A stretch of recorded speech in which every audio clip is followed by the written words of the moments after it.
Hello everyone, Andy here, and welcome to my domain, a domain of small toys and how to play with them. Warhammer 40,000 Darktide is a game for 1 to 4 players versus an AI, and it uses the dice mechanics from Games Workshop's skirmish game, Kill Team. But the movement, actions and scenarios are unique to itself. Note, 1 to 4 players, but if you're all adults, as opposed to like a parent trying to ease children into the game, really this is a solo game, and if played start to end will probably take you around 8 hours to have played through everything there is to do in this booklet. In Darktide the miniatures game, you will draw your activation deck, perform moves, dashes, fights and shooting to try and beat back the Darktide. To try and beat off the Darktide. Your combat will be a deadly minigame of strikes and parries, while your shooting will promote finding cover before laying down heavy fire. Each of your operatives has their speciality and should be played in different ways to get the best out of them. This is a very beginner-focused game designed to be someone's first step into the tabletop hobby if you've had your interest piqued by the computer game, Darktide. Why wasn't there a Vermintide game? Good question. Old world? Sigmar? It's a thing. Let's move on, whatever, no big deal. Darktide is £65 RRP, has 20 miniatures, 4 double-sided hex tiles, and a bunch of tokens to mark things as well as data cards, ability cards, and equipment cards. If you want a review of the game, check that out as a separate video on my channel that's already released. And if you want to see me play it live, I will be streaming that this Tuesday. With that said, let's dive in, baby. I don't know why I said baby. I rescind that, baby. For the new players, you might notice that my models are not fully painted, but are a tiny bit more than bare plastic.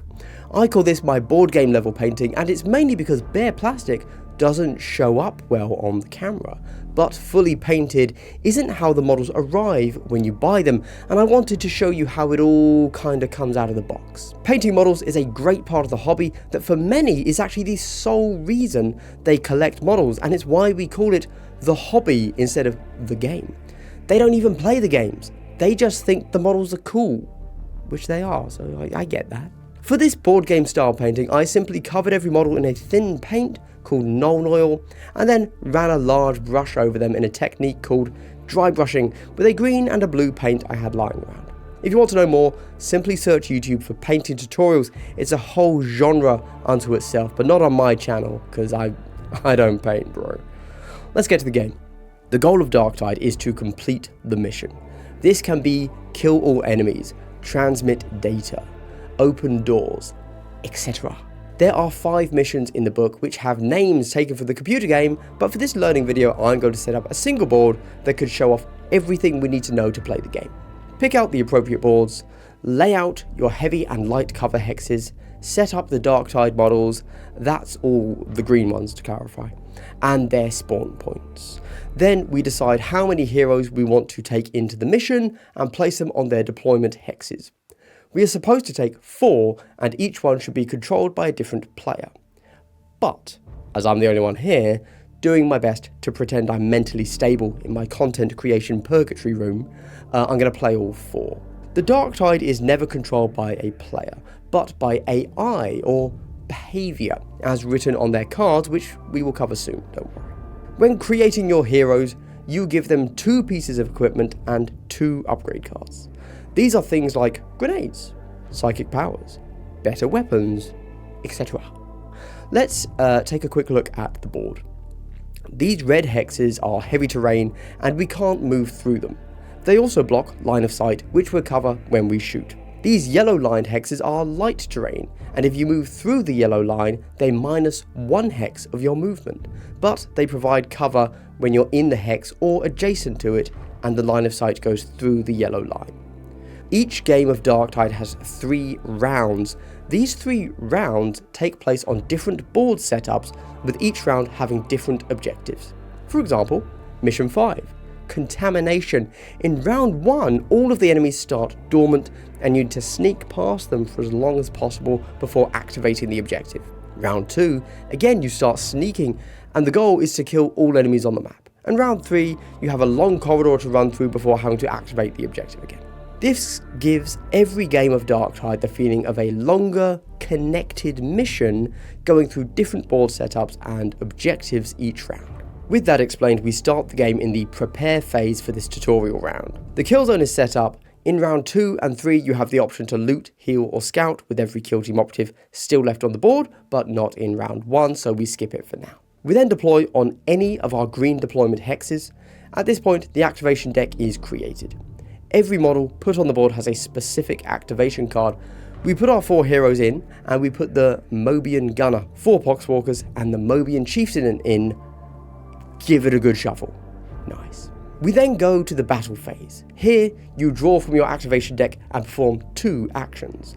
For your kill team operatives, this can be a normal move, a dash, a pass, a fight, or a shoot. You can only perform each action once, so that means no double shooting or double moving, for example, unless you have a special rule.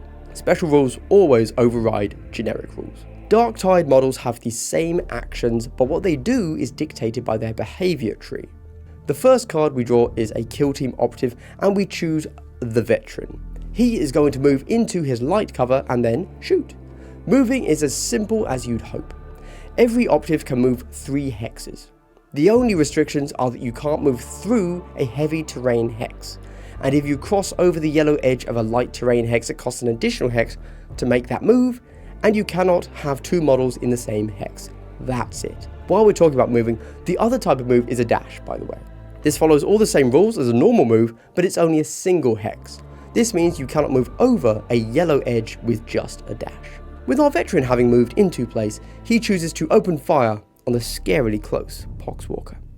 Let's cover shooting, shall we? We draw it from our hex to the enemy hex, and nothing blocks it. Yes, we are drawing line of sight through a yellow line, but because the Poxwalker is not in a hex adjacent to the yellow line, that doesn't affect us.